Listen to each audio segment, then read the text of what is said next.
तर आज माझं हेअर वॉश डे होता आणि मी हेअर वॉश करायच्या आधी केसांना ऑइलिंग नक्की करते. ऑइलिंग करायचं कारण म्हणजे हेअरफॉल कंट्रोल होतं आणि केसांना आतून स्ट्रॉंग सुद्धा बनवतं.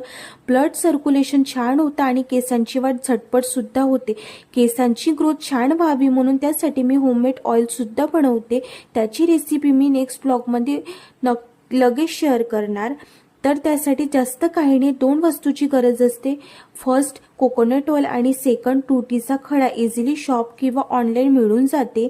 हेअरफॉल, हेअर ग्रोथ यासारखी खूप जास्त प्रमाणामध्ये फायदेमंद सुद्धा आहे.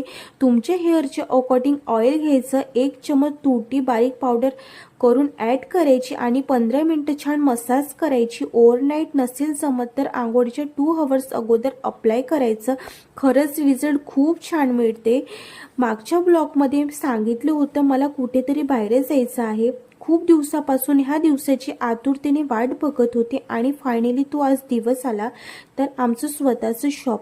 तर आज दुकानाची ओपनिंग होती. शॉपचं नाव आहे magic touch premium car wash. Address आहे वासुदेव नगर नियर मेट्रो स्टेशन, नागपूर. तर आतमधले हँगिंग लाईट खूप छान दिसत होते. मला खूप जास्त आवडले होते. बट माय बॅड क्लिपच छान नव्हती येत. तर शॉपचं पुष्कळ काम बाकी होतं. साफसफाई आधीच झाली होती. त्यानंतर मी पूजा मांडायला सुरुवात केली. नंतर आम्ही सर्वांनी आरती केली आणि सर्वांना नाश्ता सुद्धा दिला आणि शॉपचं फायनली लुक. बट थोडं काम पेंडिंग आहे, ते होऊनच जाणार. आणि असा होता माझा आजचा दिवस. Bye bye.